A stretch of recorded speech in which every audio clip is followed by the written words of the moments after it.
What's good, family? Your boy Kev is back. Fresh tea as always. I know it's been a couple days since I uploaded. Actually a little bit over a week. Had a couple things going on. Actually, also too thinking of ideas for videos. I'm not trying to make content like what's being kind of churned out on a daily basis. So just trying to think of ideas, but also to spending time with friends, family, catching up with people that are getting back from vacation. So I do apologize because I am trying to do this consistently, but I'm back. Another video. Today's video going to be different. I always say this every video, but it's going to be different than what I've done in the past. I kind of want to do something I've been kind of like thinking about for a little bit. One of the songs I've been listening to recently kind of put me in this mindset. But the video I want to do today, I want to do hip hop / rap / I guess R&B songs that didn't age well. Now, when I say songs that didn't age well, I'm going to be talking about songs that are from like my era, which I guess, yeah, you know, I'm 28 right now. I'm going to be 30 a couple of years. So my era would be like the 2010s, if you want to say slightly before that, like 2007, 8, maybe. I would say 2008, 2009 will probably be when my start of like listening to music on a consistent basis probably was. You know, I listened to like stuff like back in the day, like Little Wayne and Meek Mill, but I would say 2008 to like probably like 2000 and let's say 18, maybe even a little further than that, maybe like 2000 and like 19 or 19 or 20 would probably be my era of the music I listen to and the stuff I probably listen to the most. So I want to do the songs that I feel like didn't age well from that era. Now, the songs I'm going to pick, I will say that I listen to some of these, not on a consistent basis from like, you know, time to time. If I hear it, I might listen to it. But I just think that they didn't age well when it comes to like the general public or people that listen to music even on a daily basis. I just feel like these songs in particular definitely didn't age well. Now, there's certain songs in the list too that I totally hate. Like, I want to be very honest about that. That I definitely were rooting for them not to age well when they originally came out. But let's start off. The first song on my list is h.a.m. Now, if you don't remember this song, it's by Jay-Z and Kanye from their Watch the Throne album. It's actually the first single from this album. I literally remember when this song dropped. Like, Twitter was already active. It might have been like a year before Instagram kind of went crazy. Facebook was still in the mix. But I remember when this song dropped and I thought it was the craziest song ever. You know, Kanye West just dropped My Beautiful Dark Twisted Fantasy, was just like my favorite Kanye album of all time. Before, I would say Late Registration was that before that, but then My Beautiful Dark Twisted Fantasy is definitely came before that one. But we had My Beautiful Dark Twisted Fantasy. We heard about him doing an EP with Jay-Z that then later was turned into an album. We got the song That's My Chick, or That's My B, you know what I'm talking about, that they put out. And I believe that was one of the Good Friday songs, or it might have been leaked around that time. And we knew that, okay, now that's one of the songs we're going to get. I think we also got The Joy around that time too, which was a leak. But the first official single was h.a.m. Now, it's supposed to be standing as hard as a, you know, mother. I don't want to, I'm not monetized yet, but I'm trying to be a good practice with it. But you can look it up and know what they mean. But when that song dropped, I thought it was the hardest song ever. You know, at this time, Lex Luger is the biggest producer at the time. He does Hard in the Paint with Waka Flocka. You know, he's doing songs with, who else did he do songs with at the time? We're thinking Waka. We're thinking Drake. He's doing songs with pretty much anybody that's like the hottest artist at the time. Blow Money Fast. You know, there's like a sound, that hard 808 sound. It's just coming in. And now we got Jay-Z and Kanye West coming in. And this beat just it's techno off like the back. It's got like a techno sound, and then the drums come in, and then we get like the opera singing. And you could not tell me that this wasn't the hardest song ever. And the metaphor, and I'm using like a abbreviation for hard as a mother. And it's like, yo, I just thought it was the craziest song in the world. Come 2023, I wouldn't say so much. And I would even say before then, I would say 2015, people were saying that this wasn't good. When the song first came out, people were saying this wasn't good. I mean, it didn't chart too crazy from my understanding. Let's look it up. Ham the Throne, because that's what they go by, the Throne. Ham the Throne. I definitely don't think it charted well.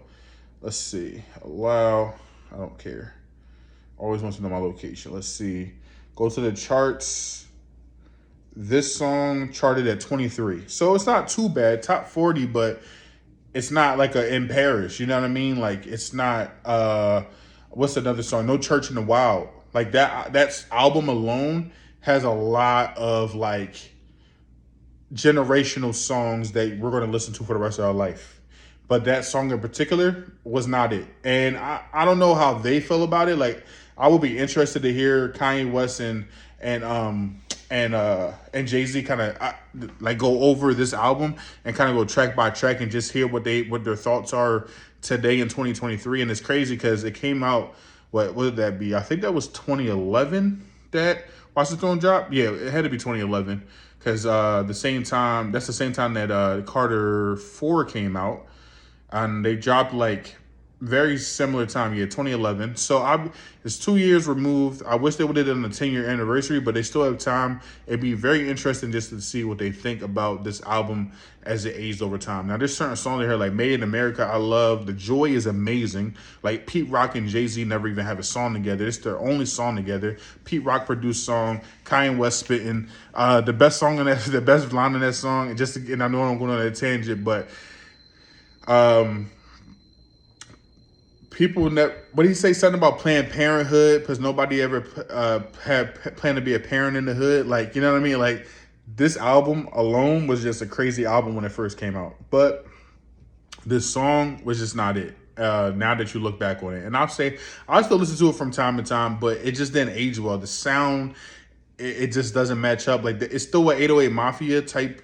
Because he used to be, I think Lex Luger used to be down with 808 Mafia, so it still fits in that realm of we're heavy on the 808 still to this day, but it just didn't age well. The second song I have on this list is a little controversial. I'm not going to lie. Second song on this list, Trapped in the Closet by R. Kelly. Now, I know R. Kelly's locked up where he deserves to be, and this man, I don't know, lock him away, throw away the key, because you don't mess with kids. It's just weird. But anyway, when this song drops, it like and it probably wasn't the same for everyone around the world, but I know in our culture, it stopped the world. Like we were tuning in regularly to find out when the next episode was of this like drama. Obviously, eventually, like later on down the line, like a lot of people fell off, like trailed off. I don't know how it ended. I never followed it that far, but the whole and I grabbed a Beretta, like it was just like a whole thing. Like during that time, freaking Word Out made the Trap in the Drive-Thru. Like it was just a thing. Like I remember when Trapped in the Closet dropped, and I thought it was the craziest thing. I thought it was so creative. I didn't even know about like that song he did with like the Isley brother guy. I don't know his name. No disrespect. I think it's called, I want to say it's called Contagious. I'm not sure. I don't remember. But I know it's another song that kind of walks through in the song of like what's going on. But just the fact that he was singing and telling the story, and then the video kind of brought it together. I remember doing like the I think it was BT All Access. They used to do like behind the scenes of the video and all that stuff. It was just a thing. But 2023, not only that we're not listening to R. Kelly at all anymore because I'm cool off of that, but just even if he didn't do what he did, it didn't age well. Like it was a time back then, but it wouldn't even translate to now. It would just be like, what is this? Like it would be like a joke. It would be like watching Genuine like do Pony on stage. You know what I mean? Like Pony is a fire song, but he looks like a goofball doing it. You know what I mean? The third song on the list, and you can tell by the thumbnail, Swagger Like Us. Now, bro, when this song dropped, I thought it was the craziest song in the universe. T.I., Jay-Z, Kanye West, and Lil Wayne. Lil Wayne is beyond, like, is next level at this time. Like, he's the hottest rapper in the game. I always wanted to hear him and Jay-Z do like a road track, because the first song we got was Hello Brooklyn, And then we finally got Mr. Carter, which was cool. And this came out that same year. And at this time, T.I., Lil Wayne, and Kanye, in my opinion, are at the same level, even sales wise. Like T.I. was one of the biggest rappers. I mean, Live Your Life came out, Dead and Gone. Like he had hits on this album, Paper Trail. And then we get Jay-Z, who was a legend already. You couldn't tell me and anyone around me that this song wasn't the best song in the world. I remember waiting for the Grammys to watch them perform with MIA. And Paper Planes was going crazy at this time too. They sampled Paper Planes. They got MIA on stage. She's pregnant. Song goes crazy. I wish they would have shot a video for this. When I say I love this beat, bro, this beat was crazy. Kanye comes in just spitting crazy. And then Lil Wayne. The thing about me is like back then I remember always waiting for the Lil Wayne verse. Like no matter what it was like, yeah, everybody else is cool. And I was a big I don't say I was a huge Kanye West fan back then, but he influenced me a lot. Like I love Kanye, but I cared more about Wayne. Like I wasn't even really like heavy into Drake at that time. Like I remember hearing Drake on Ransom. And I was like, who is this dude? You know what I mean? Like, because I was so focused on Wayne and so zoomed in. But when I finally listened to Drake, I went back, listened to the Degrassi songs he had where he did like the song with the clips and stuff like that. Like they had like, there used to be a network called The End where he was on Nickelodeon kind of in Canada, and they had like a whole thing where he rapped on the song with the clips, and actually on Room for Improvement too. But I was so zoomed in on Lil Wayne at this time that I didn't care about the T.I. verse, I didn't care about the Kanye verse, I didn't care about the Jay-Z verse. I cared about the aesthetic of them all being together because I thought they were all just like juggernaut level at that time. But I just wanted to hear Lil Wayne's verse, and in my opinion, he killed it. Like no matter what. Today though, not so much. You know what I mean? Like, if somebody turns on Swagger Like Us, it just sounds dated. And that's the thing I'm gonna refer to for all the first three songs I mentioned. When you turn them on, they just sound dated. That's the biggest thing too out of all of them that just make it not age well, is that they just sound dated. They sound like they're from the past, and they don't sound anything that could be relevant to now. Most of the songs that are timeless, yeah, you can tell it's an older song, but you're like, yo, this came out today, it will be a hit still. And Swagger Like Us was a hit at the time, but it didn't age well, bro. Like it's just so many pieces to it. I would say the way that the beat was kind of put together, the auto-tune, the way it was used in the song, with Kanye rapping and Lil Wayne rapping. I don't know, bro. Just some of the bars too, and just the fact that just focused on saying swag so much. Like swag was such a thing at that time, and then it went on to like be nasty. You know what I mean? It's like cap. Like people use cap like for anything. No kizzy. It's just like, okay, now you're going too wild now. You know what I mean? Or it's so many slang terms that people just abuse. You know what I mean? The doing the dab, all that stuff. You know what I mean? Sometimes it just gets over abused. But man, when this song came out, I thought it was amazing, but it just didn't age well. The next song, I hated it when it came out. Like I always wanted this song to just like disappear. No Love by Eminem and Lil Wayne. Now, when I was younger, I used to really like Eminem. Eminem was one of the first rappers I ever heard. I remember being in my mom's room, and I want to say the Real Slim Shady video came on, and then whatever video where he's like in the movie theater, he has a blow up doll of like Christina Aguilera, I think it is, and he used to make fun of pop stars, and he used to dress up like Batman and Robin with Dr. Dre, and it was just so many raps. And When I'm Gone used to be my favorite song. I remember Clean Out My Closet. It was just so many songs that used to get me back then. Even Just Lose It. Like it was so many songs I used to love back then. Even a song with h.a.m, Smack That. Like I loved Eminem. And then around the time when I really started listening to music heavy, which was like 2009, he came out with Relapse. And I was like, all right. Like, you know what I mean? Like I remember Crack a Bottle came out and I actually liked it a lot. But then he put out, and We Made You. I remember that song came out, and I was like, oh, this is classic Eminem. Like, I love this. And then he came out with Not Afraid. And I just hated him since then, bro. I don't know what it is, but he just went like, okay, I was like, okay, he's going a little pop. Like, it's cool. Like, he's made pop songs before, cool. Then this man just proceeded to, like, put Skylar great on every song, and then just go for like the most cheesiest songs ever. So I remember being at home watching MTV Jams, I think it was at the time, and this video coming on, and it's a sample of No Love. I don't even know who made that song. You know, everybody, No Love, Baby, Don't Hurt Me. Like, we all know that song. But when I heard the way that they mixed up the beat and everything, and Lil Wayne is rapping on the beginning, I was just so pissed. Like, yo, like, what did you do? Like, you just ruined a perfectly look good Lil Wayne verse with this bull crap. Like, get my favorite artist off of this song, bro. And it's just like, I don't know what it is. It's just something about this song that I just hate it for the most. Like, I just couldn't understand why they decided to choose this particular beat and rap on this. Because you know what? I love Drop the World. And Drop the World, No Love is on Recovery album. Because I mentioned Relapse. But No Love is on Recovery album. And Drop the World is on Lil Wayne's Rebirth. Love Drop the World. I think he killed it on Drop the World. I didn't really like his verse on Forever remix with Lil Wayne, the Drake song.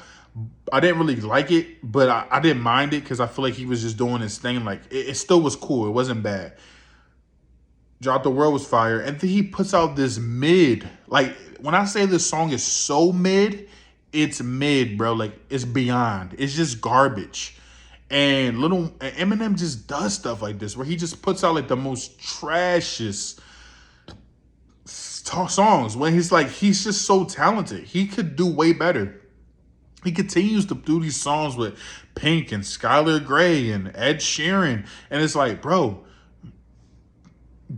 used to make fun of people that were pop stars and just go with the most formulaic songs. It's like you made Not Afraid and Love the Way You Lie. And you're like, oh, I could just keep doing this for the rest of my career. It's like, yo, you're the biggest artist ever, biggest selling artist ever, biggest artist, one of the biggest artists ever, biggest rapper ever.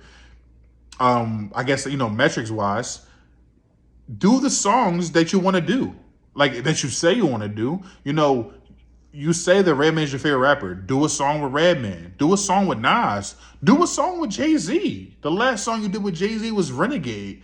Why not actually make good music? Like, you grab Beyonce and make Walk on Water, which is garbage. Like, you made, I don't know what it is. Like, Kamikaze was cool, but it was like, bro, just get a producer that's not you. Like, you know what I mean? Or get like, you worked with Ronnie J and like Boy Wonder and stuff, but it's like, get out of your formulaic sound that you've been in for so many years and just make a better song. But not to go on a tangent, I keep going on a tangent, but yeah, this song is so mid and it's definitely didn't age well, and I'm happy it didn't because it's garbage.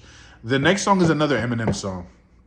And when I say this song came out and I was so disappointed, I remember waiting for this song. And when it came out and what we got, I was so pissed. I remember looking at Marshall Mathers LP 2 track list, and I see a Kendrick Lamar feature, and the name of the song was Love Game. I turn on the song, and Eminem is doing his freaking whatever that was voice on the track, and it just sounds horrible. That album as a whole is a disgrace to even call it Marshall Mathers LP2, first off. But he wasted a Kendrick Lamar feature. And I mean, Kendrick Lamar is just coming off of Good Kid, Mad City. And all the songs over there, we're talking Poetic Justice, we're talking Money Trees, we're talking Mad City, Sing About Me, we're talking Control. We're talking like a stellar year for Kendrick Lamar. And what do? You grab another old white song, Love Game, whatever that freaking sample is, and you put Kendrick Lamar in it. Yes, of course, he's still going to go full effort Kendrick. Like, Kendrick is a beast.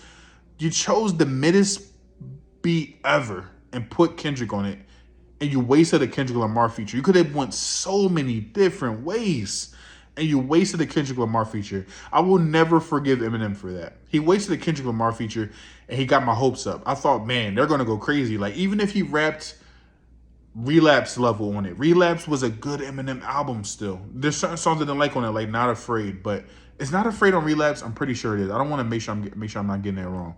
I'm pretty sure Not Afraid is on Relapse. If not, it's on Recovery. Not Afraid, Eminem. Let me make sure I get that right. It's on Recovery, actually. So that makes it even worse. Okay. So good. Yeah, I remember Relapse. I remember Crack a Bottle. I remember the song he's dissing Mariah Carey, which I think is called like 5 a.m. or something like that. Let me see. Recovery album. We're going to go back one album and Relapse. And let's see. The song he disses. Where's it at? Where's it at? Where's it at? Relapse album. Tracklist. I don't know. I remember him putting out the video and everything where he's dissing Mariah Carey. I don't know why they put the two songs together. I mean, the two albums together, the Refill and this, what is it called? 3 a.m. when he's dissing Mariah Carey. This album was fire. Tyler even says it. Tyler is a huge Eminem fan. Tyler Creator. This Recovery album was the downfall of Eminem's career. And yeah, he sold records, obviously. People love Eminem. But if we're being honest with ourselves, if you just think about the epitome of what Eminem is, he's gone pop and just never went back. He just never went back. He just made all these Skylar Grey songs. That's what he does. He just stuck with the formulaic Skylar Grey. Oh, Skylar Grey is not in anymore. Let me go to Pink. I don't know why he chose Pink. Let me go to Ed Sheeran. You know what I mean? Like, he just does these things where it's just like, just make good music. Bro, when I heard Stepdad, my stepdad, like he just, oh my God, I keep going to 10. Let me just go to the next song. But yes, again, you wasted a Kendrick Lamar feature. I will never forgive you for that. This song did not age well. Two Eminem songs, No Love, Love Game. Now the last song on my list is a song I used to love as a kid. My little brother actually used to love it. He was a kid. He was a baby at this time, and it hurts me to say this, but it's a T.I. song. You might know what that's called. Whatever You Like. You can have whatever you like. When I say I thought this song was so fire as a kid, I was like, man, like I'm gonna get rich and pull up to a McDonald's and get a girl from there, the hottest girl there, and just like show her around the world. The video was fire as a kid. And this is definitely a kid's song, but you know what the crazy part is? I don't even hear that. I haven't heard that song play like on the radio or even see T.I. perform it, like any clips on any of his concerts on tour in forever. Like maybe since it came out. Paper Trail is a classic album, by the way. Even the freaking album cuts are fire. But this song, it just didn't age well. It was good for the time it was. But nobody even mentions the song. When they even mention Paper Trail, the first song they say is Live Your Life. And this was the #1 song, if I'm not mistaken. I'm not even going to look it up, but I'm pretty sure it was the #1 song. You can look it up. But I'm pretty sure this was the #1 song. This was like the first single on this album. And I remember how big it was at the time. He's like, in the video, he like pulls up to like this fast food spot, sees this girl that's at the register that's fired, tells her to quit her job, and buys her all, shows her the whole luxurious lifestyle, and then it turns out to be like a daydream or whatever. But I remember how big this song was, and it just didn't age well because one thing you can hear the thing about this, and I would even say Live Your Life, but Live Your Life is actually a really good song, and I miss Live Your Life, so I'm not gonna cancel that because I still hear that to this day, and I'm like, okay, I can get it, I can still get down with it. But the reason I mentioned Live Your Life, you can hear the production. It just sounds like it's aged. Like even the like you can hear the A's in the beat. Like, you know what I mean? It's like that Polo Ladon, like generic. So I think that's his name, Polo Ladon. Like all the people, like all the old school like Carrie Hilson type beats. You know what I mean? Like the Turning Me Ons and stuff like that. But even Turning Me On, I don't even think that's. It's kind of aged a little bit, but I feel like it kind of stands the test of time still. But it just sounds aged. Like this beat is like very electronic. It's like ding, ding, ding, ding, ding, ding. It sounds very Nickelodeon-ish. Like when people say Broccoli by Drum and Lil Yachty sound Nickelodeon, I'm like, no, whatever you like sounds Nickelodeon. You know what I mean? Like, but yeah, this song just did not age well. T.I.'s a legend. Paper Trail's a classic album, but this song did not age well. But yeah, that's my list. I just wanted to kind of make something kind of different for y'all today. I want to do another one of these. I kind of want to deep dive. I was really like scrounging because I had the first song with Swagger Like Us, and I had h.a.m at the top of my mind. I kind of went through and found these other songs throughout the day. but I want to do another one of these. I'm going to do a part 2 of these. And I really want to find songs that like we remember as kids that I feel like we would be like, yo, I remember that. And I didn't age well. You know what I mean? Like, I remember loving that as a kid, but it didn't age well. But that's my video, y'all. I appreciate y'all time. I apologize if this video is kind of like all over the place, but I'm kind of like getting a little bit more comfortable talking on camera with y'all. So it's like I'm kind of flowing as I'm speaking. But if you don't like this structure, I'll definitely be down to change it. But I kind of just want to make it more relaxed. Like I always say, let's make this a community in the comments. Y'all comment, tell me what y'all think of the video, what I can do better, you know, what I should talk about in my next video, what you think, what comments about this video. Let's kind of converse back to each other. Let's make a community, you know what I mean? I really appreciate the views I've been getting on these videos, especially the Drake video. Drake video is going crazy. And this is all organic. I haven't promoted this on any social media. I haven't told any of my friends about it. Like a couple of my friends know I do it, but I won't even tell them the channel because I'm just like, nah, I want to grow this with my people. And then, you know, when y'all find out about it, y'all find out about it. But I just want to do something that's like niche for people that really love hip hop and rap and the stuff I want to talk about and the stuff that y'all want to talk about. So again, please give me ideas. Y'all talk with me in the comments. Tell me what y'all think of these videos, stuff that you want me to do videos on. But yeah, man, let's really make this a community. As always, I apologize for like stuttering and stuff, but I'm still nervous, but I'm getting more comfortable on camera. But please like, comment, subscribe, tell a friend to tell a friend to tell a friend about my channel, and let's just build this up. Y'all have a good night.